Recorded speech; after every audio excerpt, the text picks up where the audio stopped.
आज हम बात करने वाले हैं कि मक्के की फ़सल में आप इल्लियों को कंट्रोल किस तरीके से कर सकते हैं। क्योंकि काफ़ी जो किसान हैं इन्होंने फ़र्स्ट टाइम मक्के की फ़सल को लगाया है, तो इसमें इंसेक्ट को मतलब इल्लियों को कंट्रोल करना थोड़ा-सा मुश्किल हो रहा है। क्योंकि कई किसानों ने अगर बात करें तो 2-2 3-3 स्प्रे कर दिए हैं, लेकिन उसके बाद भी इल्लियों पर कंट्रोल मिला नहीं है। कुछ इस तरह की कंडीशन किसानों की बन चुकी है।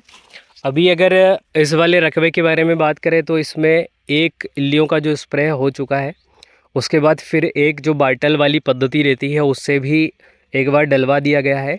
लेकिन उसके बावजूद भी क्या होता है कि जो लाइनें हैं कई बार छूट जाती हैं, कई बार कई पौधे छूट जाते हैं। इसलिए बैक टू बैक ये सेकेंड वाला जो बाल्टल पद्धति है इससे इसमें स्प्रे चल रहा है, मतलब दवाई डल रही है। और होता ये है कि जो इल्लियाँ हैं इनके खाने का जो तरीका है, ये जो नई कोपलें आती हैं इनको सबसे ज़्यादा डैमेज करती हैं यहाँ से।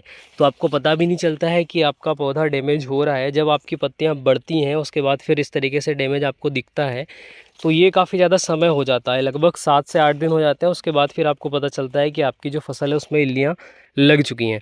तो अभी किस तरीके से और किस मेथड से इसमें स्प्रे चल रहा है, किस तरीके से हम कंट्रोल कर रहे हैं, इसके बारे में थोड़ा सा डिटेल से आप सभी को बता देते हैं, ताकि आप भी इस तरीके से इस पद्धति को अपना के अपनी फसलों में इल्लियों को कंट्रोल कर सकें। और ये जो हमारा रकबा इसमें अभी पलेवा हम कर चुके हैं, उसके बाद फिर अभी इसको थोड़ा सा धूप खाने के लिए, मतलब जब बतर आ जाएगी उसके बाद फिर हम इसमें बुआई करेंगे। यहाँ पर जो हमारे ट्रायल बेस में जो गेहूँ है हमारे पास और कुछ चने हैं यहाँ पर लगाए जाएंगे।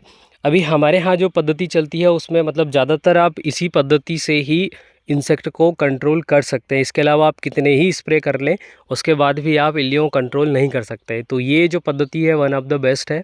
इसके लिए क्या किया जाता है कि जैसे जो 15 लीटर वाली केन आती हैं, इसमें आपको पूरा पानी लेना है। पानी लेने के बाद जिस तरीके से आप पंप के लिए जो कॉम्बिनेशन बनाते हैं उसी तरीके से आपको कॉम्बिनेशन बनाना है। जैसे उदाहरण के लिए मैं आप सभी को थोड़ा सा समझा देता हूँ। जैसे ये जो केन है ये 15 लीटर की है, तो इसमें हम ले रहे हैं इमावेक्टिन 10 ग्राम। आप इसको 20 ग्राम भी ले सकते हैं अगर ज़्यादा मात्रा में अगर इंसेक्ट है आपकी फसलों में तो। और ये जो परसेंटेज है इमावेक्टिन बेंजोएट 5 इमावेक्टिन बेंजोएट ये 5% है एसजी फार्मूलेशन में।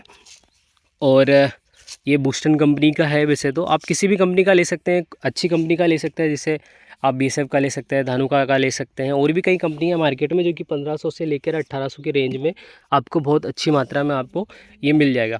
उसके साथ में आप एसी फैट ले सकते हैं। एसी फैट लिक्विड फॉर्म में 25% है और इसमें फेलवेल रेट है 3% ईसी फार्मूलेशन में, तो आप इसको भी ले सकते हैं।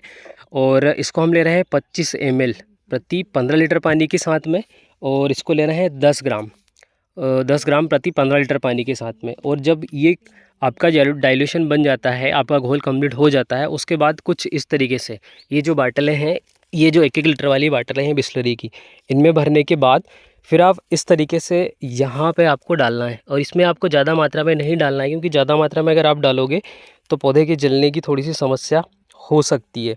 तो इस तरीके से आप अपनी फसलों में इल्लियों को कंट्रोल कर सकते हैं। ये वन ऑफ द बेस्ट पद्धति है। और आज की तारीख में हमारे यहाँ ये सेकंड स्प्रे है, क्योंकि बैक टू बैक इसलिए लगाना पड़ रहा है ताकि जो पौधे छूट चुके हैं उनको हम कंट्रोल कर पाएँ। और यही समय रहता है जो कि आप कंट्रोल कर पाएँ। और उसके बाद जैसे ही आपकी फसल लगभग अगर 50 से 55 दिन की, 50 से लेकर 60 दिन 65 दिन की हो जाती है, उसके बाद बहुत ज़्यादा स्पीड से बढ़ती है। जब फ्लावरिंग स्टेज पर आपकी फसल आ जाती है तो उसके बाद फिर इन लोगों को कंट्रोल करना नामुमकिन जैसा रहता है। तो यही जो स्टेज रहती है जिसमें कि आप 2 से 3 स्प्रे करके, और इसमें आपका बेनिफिट ये होता है कि आपका थोड़ा सा लेबर चार्ज ज़रूर लगता है, लेकिन आपकी जो दवाई है ये बहुत कम मात्रा में लगती है।